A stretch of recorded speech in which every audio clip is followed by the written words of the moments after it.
Alrighty. I went to go get some more binding. They had none. So, I got this, but it is like one shade off. So, I'm not going to fight with it. And I had to buy me some more pins. Where did I do with that one? Oh no. I've lost it. Alright, let's get back busy on this.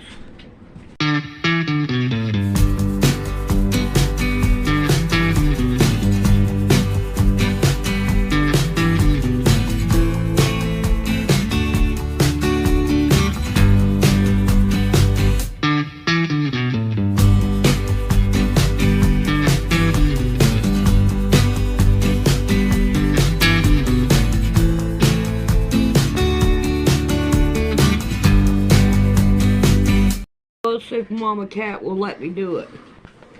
Alright. So, now that you got the first fold here, and I want to line it up with the fold, or with the stitches I made down here. I'm going to lay it just above it. Alright. And then I'm going to pin it down. Alright. So, alright. Back over here.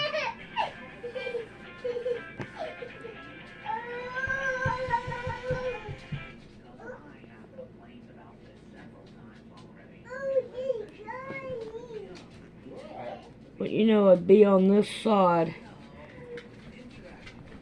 of where I wanted to be. Had a misprint earlier, so I didn't have no choice but to stop.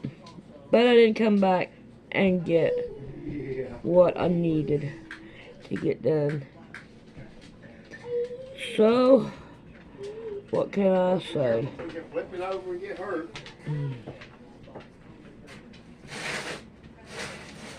Well, you shouldn't have went in there if you didn't want to stay. I know it. I don't understand them dogs. Don't make no sense to me. I was hoping they would have some more binding, but they had none. And I'm like, oh no. And I didn't bring any with me to get the right color. So, always take what you need to the store. And that way, you can get what you need.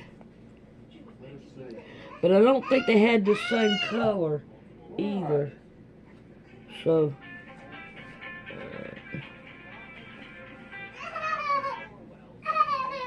Hello?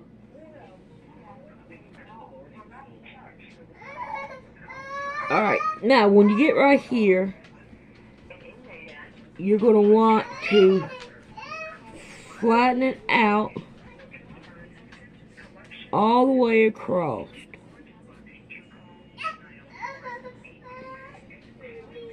Right at the edge of it.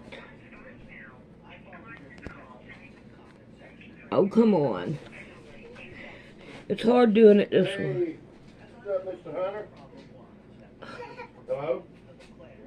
Hello? Okay, come on. Yeah, I hear you now. Hey, how you doing, man?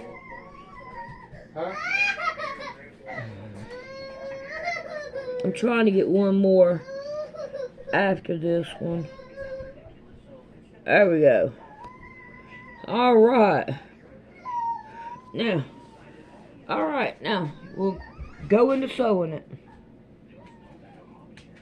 James Curley, an old political adversary of Honey Fitz, was persuaded to accept the position of mayor of Boston by Joe and to stand aside. Joseph Kennedy reaches across and bankrolls this effort of Curley to run for mayor of Boston again, thereby opening up the congressional seat that Curley has held so that John F. Kennedy can begin his political career in a safe political district here in the Boston metropolitan area. So here I support the campaign of my family's former enemy in order to advance the career of my son.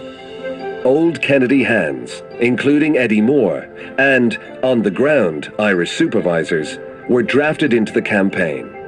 And with the help of his father, Jack had already begun to assemble his own group of loyal Irish operatives. Jack would tell his father who he was bringing in. If his father raised no objection or question, that was okay. The fellow was on board.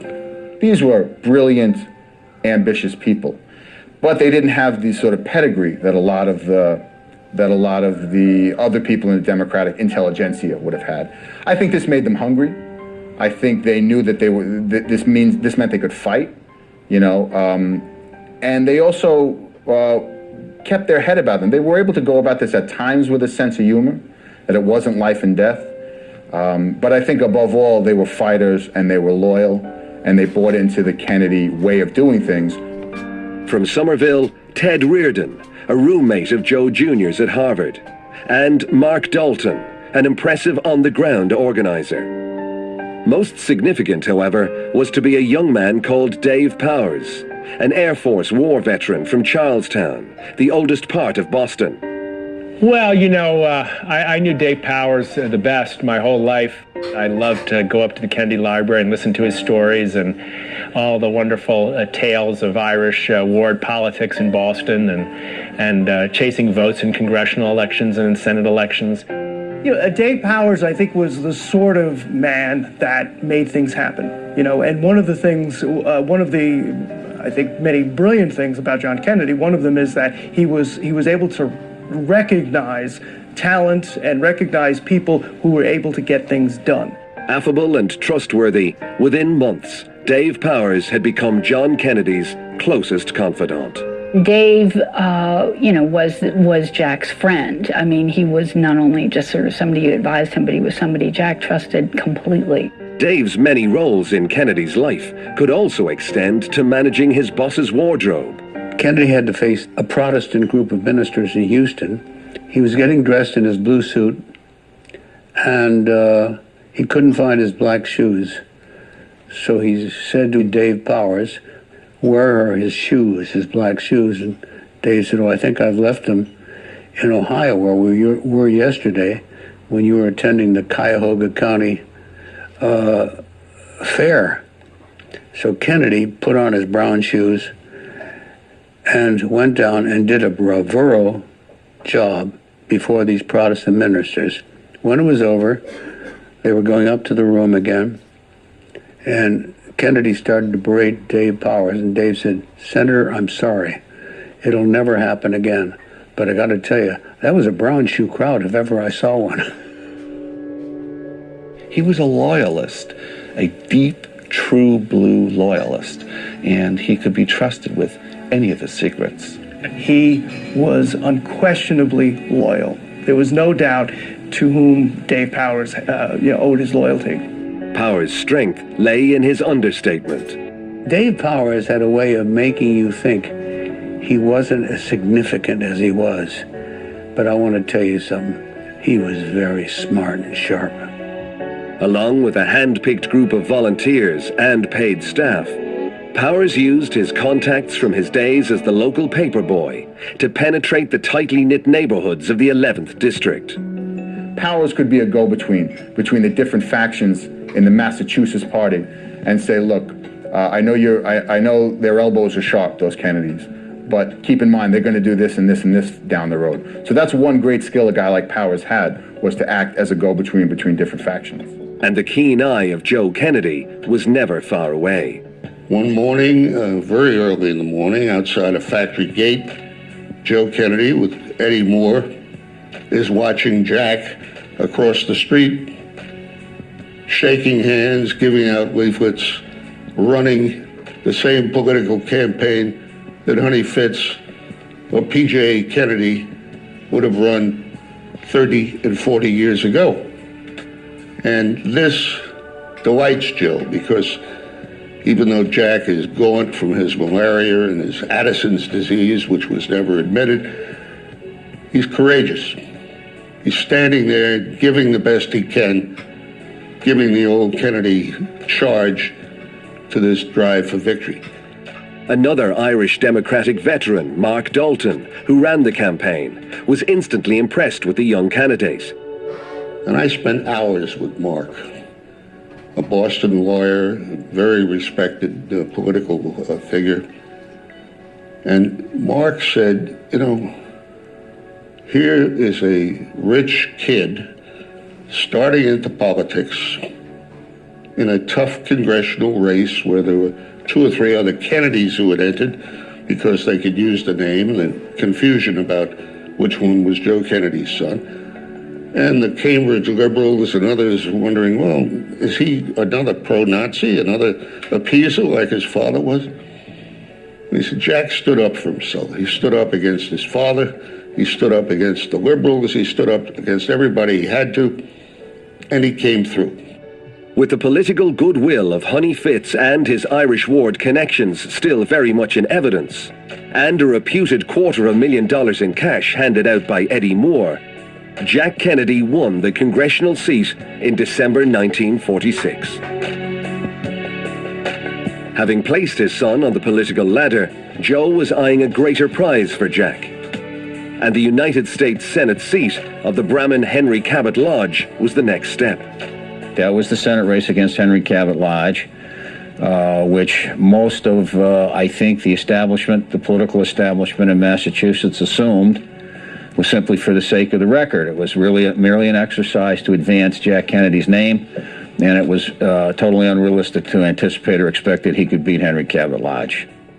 They identified all over the state of Massachusetts what they called Kennedy secretaries, and identified these people who, for one reason or another, felt an attraction to Jack Kennedy and to the Kennedy name, and organized them into these work teams throughout the state of Massachusetts, and did that really without the Republican Party and Henry Cabot Lodge noticing much or paying much attention to it. And in fact, my understanding is kind of assuming it away as basically an irrelevancy that was not going to affect the result in the election, that Henry Cabot Lodge was, virtually invincible. The Kennedys employed the same tactics that had seen Jack win his congressional seat in '46. When my mother and the women in the family had all these teas, and so that we would go to lots of teas, and that's, as you know, Henry Cabot Lodge said that when he lost the election against John Kennedy, he was drowned in a sea of teas. To elevate the young Kennedy to the level of the Senate, the candidate needed more help and a stronger team.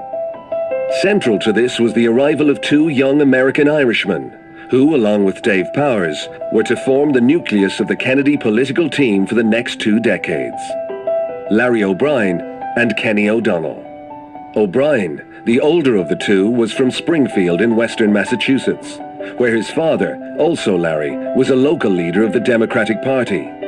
There was definitely an element in my father's thinking about whether this would be a worthwhile enterprise to sign aboard. Kennedy approached him and struck up this dialogue and tried to develop this relationship.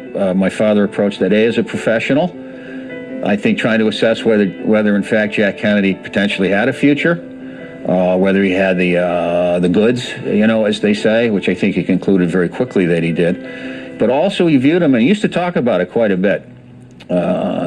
He really viewed Jack Kennedy as a paragon of some sort, as somebody who could take the Irish community in the state of Massachusetts to another level of acceptability and impact.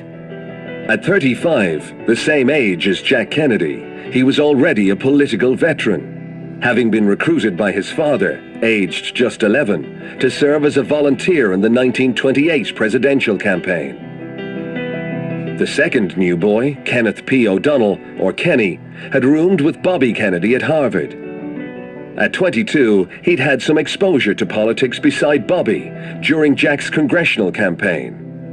Now, aged 28, he was getting properly involved. And what he lacked in experience, he made up for in toughness. Bobby used to talk incessantly about his older brother Jack, and Jack was going to run for Congress, and Jack this and that, and they used to make fun of Bobby because he so idolized his brother, and he was always trying to get my dad to meet Jack, and my dad, wasn't that interested, and because he just assumed that he was sort of just one of these rich guys who thought he was going to run for office. Jack and my dad really hit it off. It was the war they started talking about where my dad realized that Jack had different views. He was a different kind of guy, and he was serious, and he wasn't going to just be another one of these faker political guys, and that was what turned it for my dad. With Bobby reporting into Joe, Larry O'Brien running the show as campaign manager, and O'Donnell and Powers playing vital operational and strategic roles, the backbone of the Kennedy machine was in place. The O'Donnells, the Powers, these guys were okay behind the scenes. This was their great strength, behind the scenes. Put Jack Kennedy with his smile out there.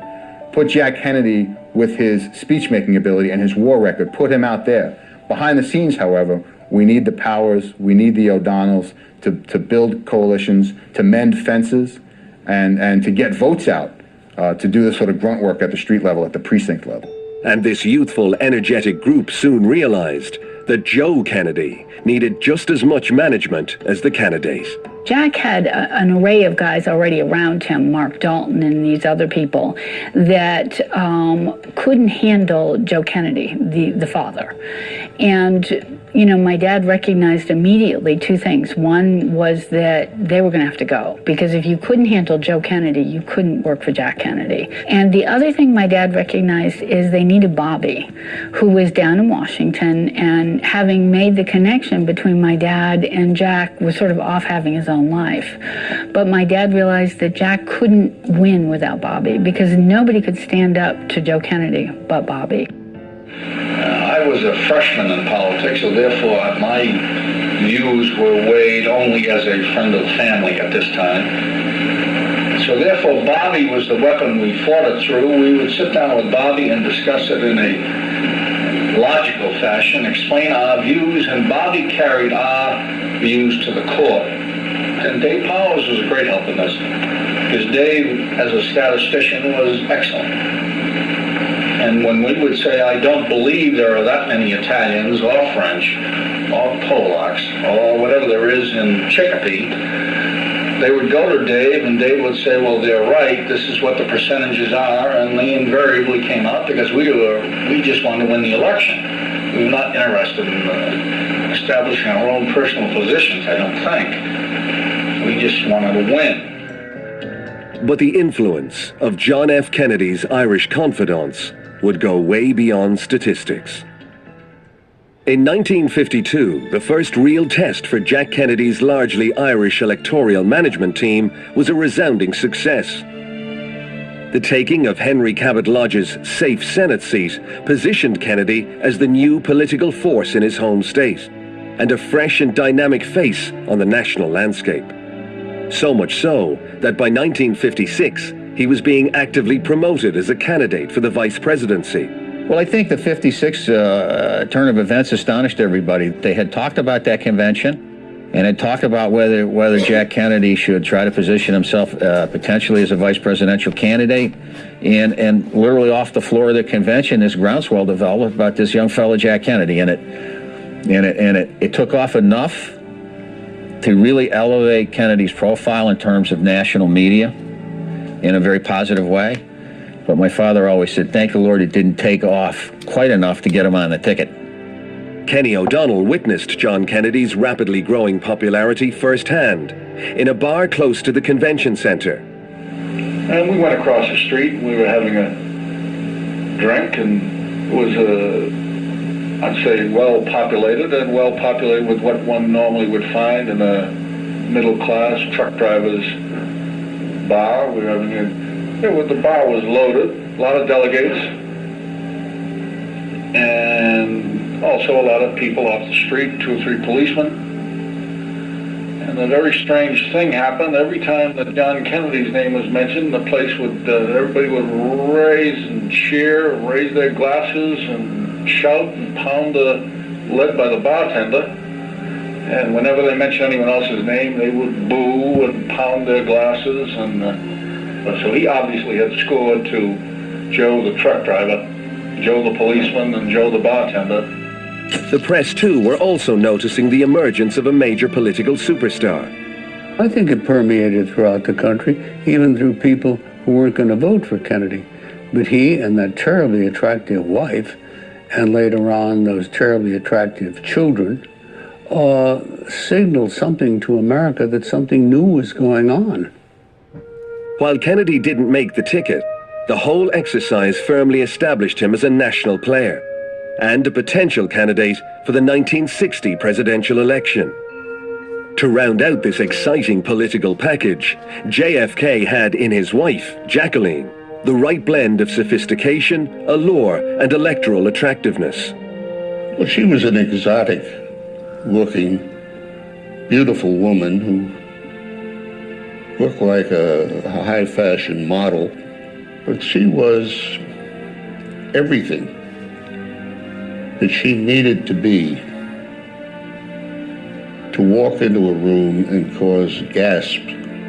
Jacqueline Bouvier was a daughter of the New York stockbroker John Black Jack Bouvier. Dubbed the debutante of the year in 1947, she had been educated at Vassar and the Sorbonne in Paris. Working for the Washington Times-Herald in Washington, D.C., she attended some of the same social events as Jack Kennedy. But the two were only formally introduced in May 1952 by their mutual friend, the journalist Charlie Bartlett. Kennedy was busy running for the Senate, but after his election in November, the relationship grew more serious. The two were married the following September in what was considered the social event of the year. Jackie loved and appreciated art, music, and fashion. She spoke fluent French and was an expert horsewoman. What might have seemed like the very polar opposites of Kennedy's interests were soon things she began to introduce her husband to. Her style and beauty was instantly an addition to the Kennedy camp. Marrying into the Kennedy family, though, presented a new challenge for Jackie, learning the game of politics. When she first married Jack, she didn't really have a political bone in her body, but she was a very decent person, one-on-one. I mean, just a very kind of a warm, gracious individual. And so she worked at it, and she applied herself. She really she wanted to be helpful. The spirit was always there, but she found it difficult at first. And over time, by the time you got into the 60 campaign, she was a tremendous asset. Jackie's relationship with her husband's Irish confidants, and in particular Dave Powers, also strengthened over time. She brought a whole other aspect to Jack Kennedy's life, but she would look askance at, I think, at some of the folks that were part of Jack's political world. I think that, her upbringing was such that she may not have known what to make of these products of, Boston ward politics. They certainly were very different than she. I'm not sure she always appreciated the things that they were willing to cover up and the things they were willing to sweep under the rug and the things they were willing to lie about.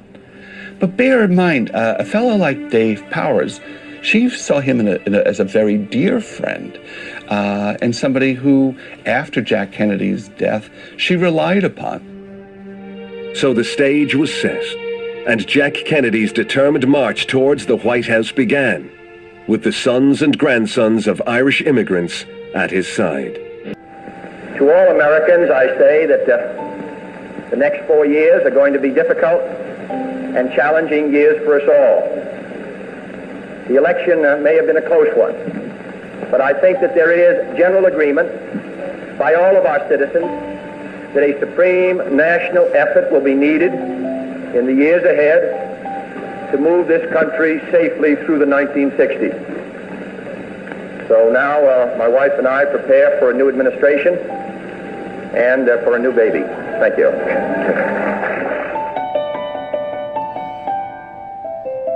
In the autumn of 1960, John Fitzgerald Kennedy, whose great-grandfather Patrick Kennedy had left Ireland a little more than a century previously, achieved what no other Catholic had done in America's history. by becoming its 35th president. You have to understand the triumph of President Kennedy's win in the context of his father and mother and their generation's struggle, and in the context of his grandparents' struggle. It really is remarkable that he achieved that great victory as president, but really it represented a victory for his whole family and all Irish Catholics. So the election of Jack Kennedy in 1960 was for several generations of Irish Americans a source of rejoicing. It was confirmation that they had broken through themselves, that they were now truly American, and that their children would have as many opportunities as any other Americans to even wind up in the White House. Keen to set the right tone and to indicate to American voters that, as his inaugural address had stated, the torch had been passed to a new generation of Americans, Kennedy set about assembling a cabinet and a group of advisors with the right mix of experience, intellect, and dynamism. His choices included Robert McNamara, president of the Ford Motor Company, as his Secretary of Defense, and Ted Sorensen as special advisor and chief speechwriter. He wanted to have a balanced view of the situations that he was going to face and balanced advice when he was president of the United States.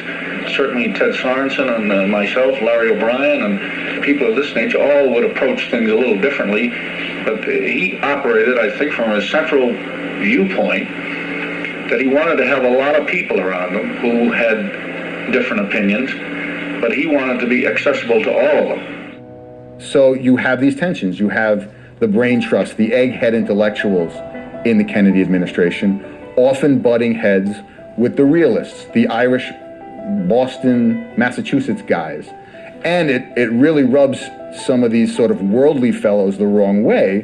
Why are these machine Irish guys, why are they at the center of power? They're at the center of power because Kennedy knew who he could trust. The president's Irish loyalists who had been with him since his early campaigns, Dave Powers, Kenny O'Donnell, and Larry O'Brien, found themselves right in the center of the action too, and in charge of giving out the jobs.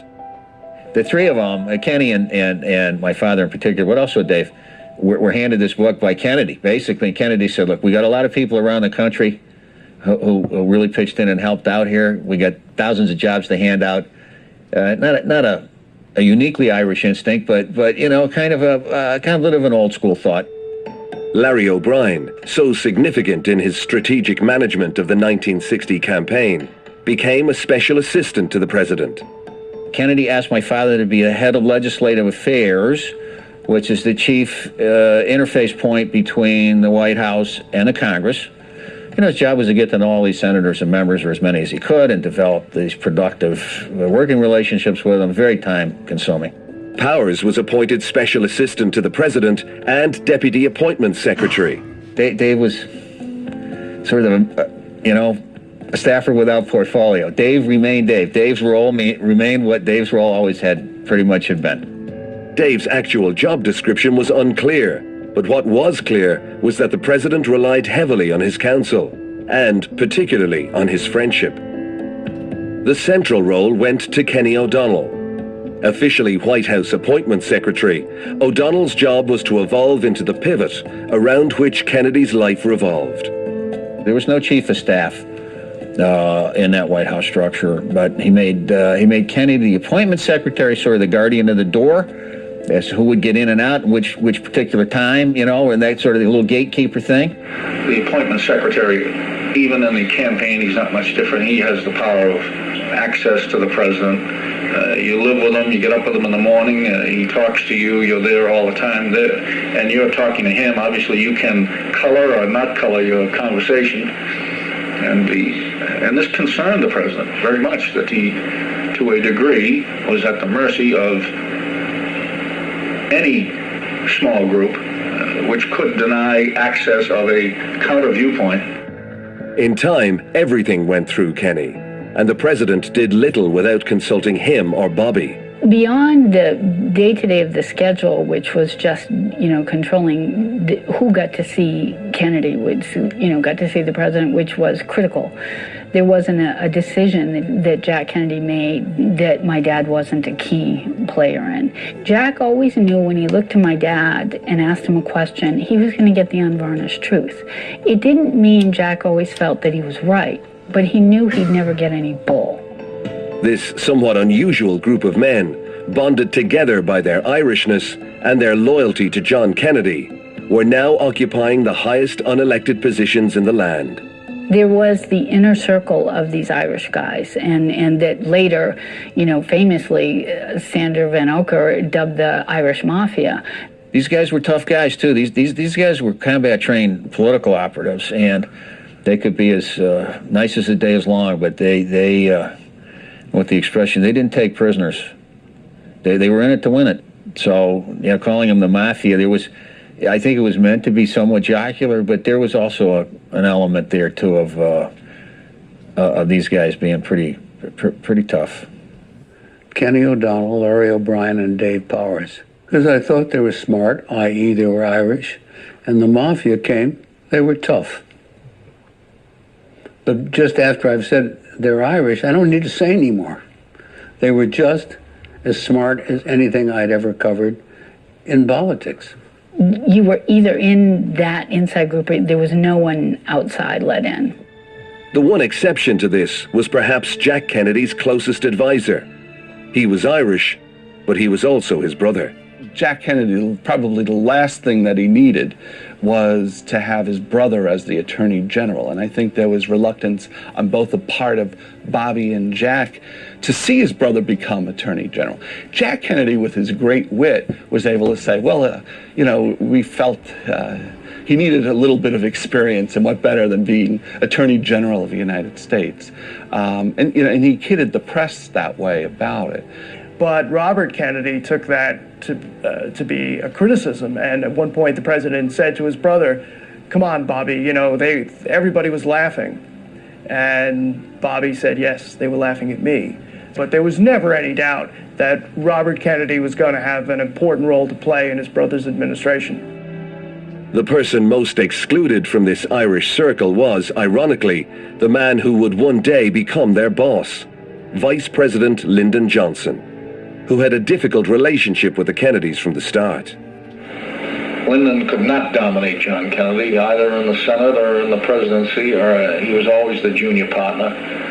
I suppose he felt he was 13, 14 years older and had much more experience in these problems. He did not dominate John Kennedy, and he did not, I think he perhaps resented the junior role. I would think there was on the president's part, there was a total effort to involve Lyndon Johnson as much as he could. Not totally unselfishly, because he wanted Lyndon to be a participant in the decisions, good, bad, or indifferent. Lyndon Johnson, for a peculiar reason, chose to withdraw as much as possible. We would go for months at a time where he wouldn't even say anything, and where the president would say, "What do you think about that bill going up to that committee?" And he'd say, "I don't know." He chose to not be involved. But there was one area of the administration in which the vice president took an interest: jobs for his friends back home.